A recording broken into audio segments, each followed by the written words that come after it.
బామ్మర్దులు కలిసి Osmania university arts కళాశాల ముందు ఆమరణ నిరాహార దీక్ష చేయాలని, మీ బీఆర్ఎస్ పార్టీ పూర్తిగా చచ్చిపోతుందని తెలిసి అమాయక కుటుంబాల నుంచి వచ్చిన పేద విద్యార్థులను రెచ్చగొడుతున్నారని, దమ్ము ధైర్యం ఉంటే ఉద్యోగాలు వద్దని కేటీఆర్, హరీష్ రావు ఆమరణ నిరాహార దీక్ష చేయాలని ముఖ్యమంత్రి రేవంత్ రెడ్డి సలహా ఇస్తూనే ఆగ్రహం వ్యక్తం చేశారు. పరీక్షలు వాయిదా వేయాలని దొంగలు కలిసి కుట్ర చేసి అమాయకులతో దీక్షలు చేస్తున్నారని, చచ్చిపోతున్న బీఆర్ఎస్ పార్టీని బతికించుకునేందుకు అమాయక విద్యార్థులను రెచ్చగొట్టి దీక్షలు చేయిస్తున్నారని, బిల్లారంగా కేటీఆర్, హరీష్ రావుల కుట్రలో విద్యార్థులు పడవద్దని రేవంత్ రెడ్డి కోరారు. మహబూబ్ నగర్లోని ఎస్ఎన్ గార్డెన్లో మంగళవారం సాయంత్రం నిర్వహించిన కాంగ్రెస్ పార్టీ కార్యకర్తల సమావేశానికి సీఎం రేవంత్ రెడ్డి ముఖ్య అతిథిగా హాజరై కేటీఆర్, హరీష్ రావులపై తీవ్ర విమర్శలు చేస్తూ ఆగ్రహం వ్యక్తం చేశారు. ఈ సమావేశంలో ఉమ్మడి పాలమూరు జిల్లాకు సంబంధించిన ఎమ్మెల్యేలతో పాటు కాంగ్రెస్ నేతలు తదితరులు పాల్గొన్నారు. మీరు మాత్రం సంతోషంగా ఉండాలన్నా. పేదోళ్ళ పిల్లలు దీక్షతో, ఆమరణ నిరాహార దీక్షతో పేదోళ్ళ పిల్లల ప్రాణాలు బలి ఇవ్వడానికి అలా బావబామర్దులు ఇద్దరు కలిసి కుట్ర చేస్తున్నారు. ఇవాళ అందుకే విద్యార్థులకి వేదిక మీద నుంచి నేను విజ్ఞప్తి చేస్తున్నా. వాళ్ళ పార్టీ బలహీన పడ్డప్పుడు, రాజకీయంగా వాళ్ళు సచ్చినప్పుడు విద్యార్థులను చంపి ఆ శవాల మీద పార్టీని నిర్మించుకోవాలని కుట్ర చేస్తున్నారు.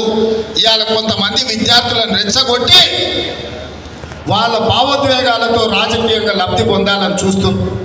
అందుకే ఇక్కడ ఉన్న మా సోదరులకు గ్రామాన్ని చెప్పండి, వాళ్ళ తల్లిదండ్రులకు చెప్పండి, మీ కోచింగ్ సెంటర్లలో వేల రూపాయలు ఫీజులు కట్టాల్సిన పని లేకుండా ఎంబడెంబడే పరీక్షలు పెట్టి ఫలితాలు ఇచ్చి మీ పిల్లలకు ఉద్యోగాలు ఇస్తాము.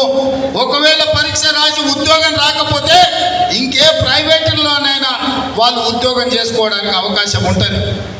పరీక్షలు నిర్వహించి ఫలితాలు ఇవ్వకపోతే సంవత్సరాల కొద్ది పేదోళ్ళ పిల్లలు కోచింగ్ సెంటర్ల చుట్టూతో తిరిగి ఇటు ఇంటికి రాలేక, పట్టణంలో ఉండలేక వాళ్ళు అన్ని రకాలుగా దెబ్బతినిపోయే ప్రమాదం ఉన్నది.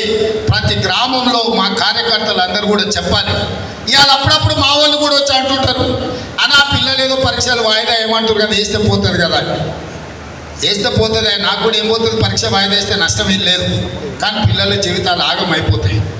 ఆ పిల్లలు 10 ఏళ్ళు నష్టపోయారు. కేసీఆర్ పాలన 10 ఏళ్ళు ఒక్క పరీక్ష పెట్టలేదు, 10 ఏళ్ళు ఎవరికి ఉద్యోగం ఇవ్వలేదు. ఇవాళ నేను అవన్నీ చూసి వచ్చినాను కాబట్టి పిల్లలకు సరైన సమయంలో పరీక్షలు పెట్టాలని అనుకుంటున్నాను. అవి వాయిదా వేయడానికి ఒక పక్కన టీఆర్ఎస్, కొంతమంది కోచింగ్ సెంటర్ల ఓనర్లు కుట్రలు చేస్తున్నారు. ఇవన్నీ కూడా ప్రజలకు వివరించాల్సిన బాధ్యత మీ అందరి మీద ఉన్నది. పరీక్షలు వాయిదా వేస్తే కాంగ్రెస్కి వచ్చే నష్టం లేదు. మీ సోదరుడిగా నాకు ఏ కష్టమేం లేదు.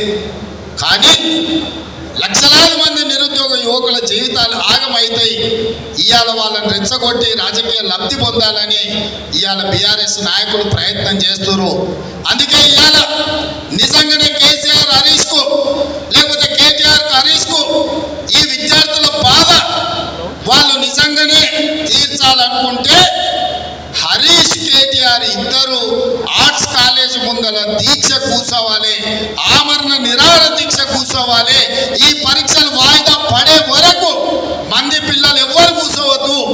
10 ఏళ్ళు మంత్రులు అనుభవించిన మీరిద్దరు ఈరోజు ఎమ్మెల్యేలు, మీరు వచ్చి కూర్చోండి. ఈ వాదనలో నిజం ఉంటే 2 ఎమ్మెల్యేలను తెలంగాణ ప్రభుత్వం వదులుకోదు కదా, కూర్చోండి 10-15 రోజులు. మీరు చెప్తున్న వాదన నిజమైతే 10-15 రోజులు దీక్ష కూర్చోండి ఆర్ట్స్ కాలేజ్ ముందర. ఇన్నేళ్ళు మీరు పదవులు అనుభవించారు కదా పేదోళ్ళ పిల్లల త్యాగాలతోటి. ఆ పేదల పిల్లల కోసం లక్షలాది మంది నిరుద్యోగ యువకులకు ఒకవేళ మా ప్రభుత్వంలో అన్యాయం జరుగుతుందని బావబామర్దులు బిల్లారంగాలు అనుకుంటే వీళ్ళెందుకు కూర్చోరు దీక్ష కానీ నేను అడుగుతున్నా. గ్రామాలలో మీరు నిలదీయండి, వాళ్ళకి చెప్పండి, మనం కదరా ప్రాణాలు ఇచ్చేది. ఇప్పుడు వాళ్ళని కూర్చోబెట్టురు కట్టేయమని చెప్పు ఆర్ట్స్ కాలేజ్ ముందల, అప్పుడు తెలుస్తుంది. అందుకే మిత్రులారా, నా సూచన ఒక్కటే, ఈ ప్రభుత్వం వచ్చింది, ఈ ప్రభుత్వం ఆడబిడ్డలకు ఆర్టీసీ బస్సు ఉచితంగా ఇచ్చింది, ఈ ప్రభుత్వం 500 రూపాయలకే సిలిండర్ ఇచ్చింది, ఈ ప్రభుత్వం ఇందిరమ్మ ఇల్లు ఇచ్చింది, ఈ ప్రభుత్వం రాజీవ్ అమలు చేసి ఈరోజు 10 లక్షల రూపాయలు పేదోళ్లకు అందుబాటులోకి.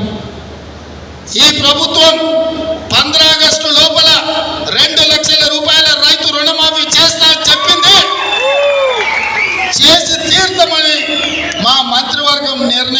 తీసుకున్నది. ఇన్ని మంచి పనులు చేసి ఈ ప్రభుత్వం 30,000 ఉద్యోగాలు ఇచ్చింది. ఇంకా గ్రూప్ 1, గ్రూప్ 2, గ్రూప్ 3 టీఎస్సీ నోటిఫికేషన్లు ఇచ్చి పరీక్షలు పూర్తి చేసి ఈ సంవత్సరం ఆఖరి లోపల నిరుద్యోగ యువకులకు ఉద్యోగాలు ఇవ్వాలని కంకణం కట్టుకొని బయలుదేరింది. ఇన్ని పనులు ఈ ప్రభుత్వం సంవత్సరం తిరిగే లోపల చేస్తే కేసీఆర్కు బీఆర్ఎస్కు పుట్టగతులు ఉండవని కుట్రలు చేస్తున్నారు. ఈ కుట్రలు అన్నిటిని కూడా గ్రామాన చెప్పాల్సిందిగా మిమ్మల్ని కోరుకుంటున్నాం.